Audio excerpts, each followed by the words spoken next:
တန်လင်းမှာတက်ကြီးဘိုးဘွားတွေအတွက်မြန်မာနိုင်ငံရဲ့ပထမအဦးဆုံး continuous care center တစ်ခုရှိတယ်ဆိုတာသိပြီးကြပြီလားကျွန်တော်အခုရောက်နေတာကတော့တန်လင်းမှာရှိတဲ့ GCC center လို့ခေါ်တဲ့တက်ကြီးကျန်းမာရေးစောင့်ရှောက်မှု center ကိုရောက်နေတာပါတော်တော်များများကတက်ကြီးစောင့်ရှောက်ရေး center ဆိုတော့ဘိုးဘွားရိပ်သာလားဆိုပြီးတော့ထင်တတ်ကြပါတယ်ဒါပေမဲ့အခုလိုမျိုးမြန်မာနိုင်ငံမှာပထမအဦးဆုံးတက်ကြီးကျန်းမာရေးနဲ့ပတ်သက်ပြီးတော့စဉ်ဆက်မပြတ်ပြုစုစောင့်ရှောက်မှုတွေပေးနေတဲ့ကျန်းမာရေးစင်တာတစ်ခုရှိနေတယ်ဆိုတာကိုမသိကြသေးတဲ့သူတွေအများကြီးရှိအောင်မယ်လို့ထင်ပါတယ်။ဒါကြောင့်ဒီနေ့မှာတော့ကျွန်တော်ကဒီ GCC Center မှာဘယ်လိုမျိုးအဆင့်မြင့် facilities တွေရှိတာလဲ။ဒီနေ့တာမှာဘယ်လိုကျန်းမာရေးပြုစုစောင့်ရှောက်မှုတွေပေးနေကြလဲ။ဘယ်လိုအခြေအနေရှိတဲ့လူနာတွေဘယ်လိုအဖိုးဖွားတွေနေလို့ရလဲဆိုတာတွေကိုလိုက်ကြည့်တော့မှာမလို့ကျွန်တော်နဲ့အတူတူဒီဗီဒီယိုလေးရဲ့အဆုံးထိကြည့်ပြီးတော့ GCC ရဲ့ဒီနေ့တာကိုလိုက်ကြည့်လိုက်ရအောင်နော်။ကျွန်တော်ရောက်သွားတဲ့အချိန်ကမနက်ပိုင်းအဖိုးဖွားတွေလေ့ကျင့်ခန်းလုပ်ကြတဲ့အချိန်မှာဘယ်လိုလေ့ကျင့်ခန်းတွေလုပ်ကြလဲဆိုတာကိုဝင်ကြည့်လိုက်ရအောင်နော်ဟုတ်ပြီဆွဲမယ်ဆွဲတော့ဟုတ်ပြီဒါကတော့ physiotherapist ပြန်လည်တန်ဆွမ်းရေးပညာရှင်ဆရာမကအရှိရနေလေ့ကျင့်ခန်းလုပ်နည်းတွေပြသပေးနေတာပါဒီဘက်မှာလည်းဆရာမလေးတွေကဘောလုံးဆော့တာတွေရုပ်ပုံဆက်တာလေးနဲ့အဖိုးဖွားတွေလှုပ်လှုပ်ရှားရှားဖြစ်အောင်စိတ်ပျော်ရွှင်အောင်လုပ်ပေးနေတာတွေကိုတွေ့ရပါတယ်။ဒါကတော့ ultrasound နဲ့ electrical nerve stimulation combo ပါဝင်တဲ့ physiotherapy set လေးပါ။စန်တာမှာရှိတဲ့အသက်အကြီးဆုံးအဖွားပါအဖွားပြောတာ तू ကအသက်100တောင်ရှိပြီတဲ့အရန်ကျန်းမာပြီးတော့တက်ကြွနေတာပဲနော်။ဒါကတော့လှေကားတက်တဲ့လေ့ကျင့်ခန်းတွေအတွက်ပေါ့နော်။အဲ့တော့လေ့ကျင့်ခန်းမှာနော်အကြီးဆုံးတော့ရွေးထား။ဟောတယ်မလားဒါကကြတော့ငါအမျိုးသားလေးတွေထည့်တယ်နော်ထည့်ဒါကတော့ဝင်းစွတ်တယ်ပြစ်တယ်ဟာဘောလုံးကြီးနောက်ယောဂချာလေးဒီ rehab center ထဲမှာအဖိုးဖွားတွေလေ့ကျင့်ခန်းလုပ်ဖို့အတွက်ဆက်တွေအစုံလင်ထားပေးထားတာပါဒါကတော့ physiotherapy အတွက်အသုံးပြုတဲ့ radiant heat set လေးပါကဲဒါဆိုကျွန်တော်တို့စိတ်ကူးသားဆောင်ဘက်ကိုဆက်ပြီးတော့တွားကြည့်လိုက်ရအောင်ဒီအခန်းတွေကတော့နောက်ကြရင်ပေါ့နော်ဒီမှာပဲတခါတည်း ultrasound နဲ့ X-ray ရိုက်နိုင်ဖို့အတွက် plan ဆွဲပြီးတော့နေရာချထားတာပါတဲ့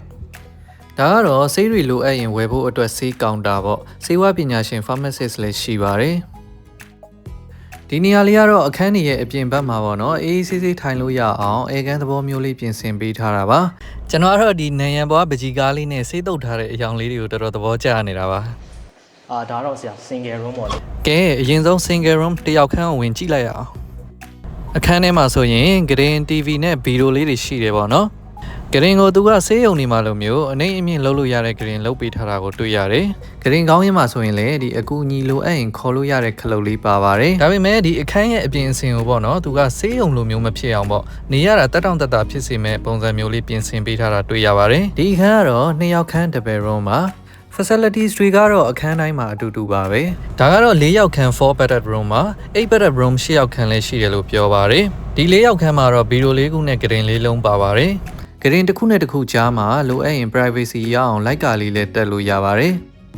toilet ကိုလည်းအဖိုးဖွားတွေထိုင်ရသုံးရအဆင်ပြေစေမဲ့ပုံစံမျိုးလေးလုပ်ပေးထားပါတယ်ဘေးမှာလည်းကင်စရာလက်တန်းလေးတွေရှိပါတယ်ရေချိုးခန်းချမ်းမြင်ကိုလည်းရေဆိုးရင်အောင်ချော်မလဲစေနိုင်တဲ့ floor မျိုးသုံးပေးထားတယ်လို့ပြောပါတယ်တကားဆိုလည်းကျွန်တော်တို့ကဒီလို emergency 2 door ထားပေးထားတယ်ပေါ့လေအဓိကကျတော့ဥမာပိုးပွားကျွန်တော်တို့အထဲမှာ nurse call ဆွဲလိုက်လို့တခုခု emergency ဖြစ်ပြီဆိုရင်ကျွန်တော်တို့ကဒီလိုအမြင်ပြေးဝင်ရမယ်ပေါ့အဲ့ခါကျတော့ကျွန်တော်တို့ကဒီမိန်းတကားတော့ကြည်ရတော့အဲ့လိုအထုံးဖြစ်တဲ့ခါကျတော့အဖိုးပွားဒီနားလေးမှာလဲနေတာမျိုးတကားနောက်တက်ဟိုချော်လဲတာမျိုးတခုခု case ဖြစ်တယ်ဆိုရင်ကျွန်တော်တို့ကတကားဖွင့်ပင်ကြောင့်အဖိုးပွားထိခိုက်နိုင်တယ်ပေါ့လေအဲ့တော့သူက emergency တော့ဥဆုံးသူကတော့လည်းမလို့အမြင်လည်းဖွင့်လို့ရမယ်အောက်တော့အပြင်ဖွင့်လည်းပြန်ဖြစ်မယ်ပေါ့အဲ့လိုဆိုတော့အဖိုးပွားရဲ့ safety ဖြစ်တာပေါ့ဒီရေချိုးခန်းကတော့အကူအညီနဲ့ရေချိုးပေးတဲ့ assisted bathroom ပါအကျယ်ကြီးပဲနော်ဒါကကြတော့လိုအပ်ရင်လှဲပြီးတော့ရေချိုးဖို့လုပ်ပေးထားတာလေးပါဒ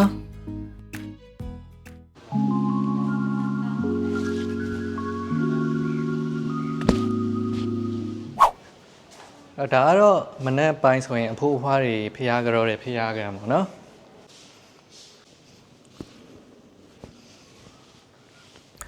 စာဖတ်ချင်တဲ့အဖိုးအဖွားတွေအတွက်စာကြည့်တဲ့ထဲမှာလည်းစာအုပ်အစုံထားပေးထားပါသေးတယ်စာအုပ်ဖွင့်ပြဖတ်ပြ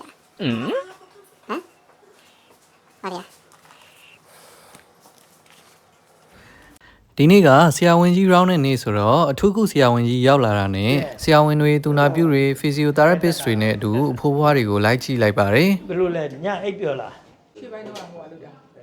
ဘာမှမ ဆရာကြီးကတေချာဂယူးဆိုင်ပြီးတော့စိတ်ရှိလက်ရှိမင်းမြန်ဆန်းသက်တယ်လို့အဖိုးဖွားတွေကလည်းဆရာကြီးကိုအားကိုးပြီးတော့ပုံမှန်လင်းလင်းပြောဆိုကြတာကိုတွေ့ရပါတယ်အဖိုးဖွားတယောက်ကိုကြည့်ပြီးတိုင်းမှာဆရာကြီးက medical team နဲ့ဆွေးနွေးတိုင်ပင်ပြီးတော့လိုအပ်တယ်လို့ကုသမှုတွေပေးပါတယ်အခုကတော့စဖိုးမူးကြီးနဲ့အဖွဲကအဖိုးဖွားတွေနီးလေစာစားဖို့အတွက်ပြင်ပေးနေကြတာပါထမင်းနဲ့ဟင်းကိုအာဟာရပြည့်အောင်နဲ့ကျန်းမာရေးနဲ့ညီညွတ်အောင်စနစ်တကျပြင်ဆင်ချက်ပြုတ်ပေးတာတွေကိုတွေ့ရပါတယ်ဗီဒီယိုရိုင်းနဲ့ကျွန်တော်တော့ဗိုက်စားလာပြီ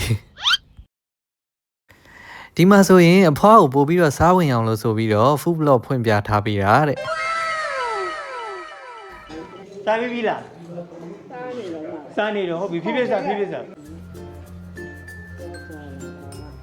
အခုလိုမျိုးအဖိုးဖွားတွေပေါ်မှာဆရာကြီးတို့ကဂရုတစိုက်ကျန်းမာရေးဆောင်ရှောက်မှုတွေပေးတာကိုမြင်ရတာကတကယ်ကိုအားရှိစရာပါအမှန်ပဲတီဗီရိုက်သွားပြီနော်ဒါကတော့အခုနအသက်အကြီးဆုံးအဖွားလေးမှတ်မိတယ်မလားစန်တာမှာရှိတဲ့အဖိုးဖွားအများစုမှာဒီမန်ရှာဝေဒနာရှိတယ်လို့လည်းသိရပြီးတော့ဒီမန်ရှာယောဂအတွက်တေချာပြုစုဂရုစိုက်ပေးပုံတွေကိုလည်းဆရာကြီးတို့နဲ့စကားပြောပြရင်သိခဲ့ရပါတယ်ကဲစားပြီးပြီဆိုတော့ကျွန်တော်နဲ့အတူတူ GCC ရဲ့ channel တွေကိုလိုက်ကြည့်လိုက်ရအောင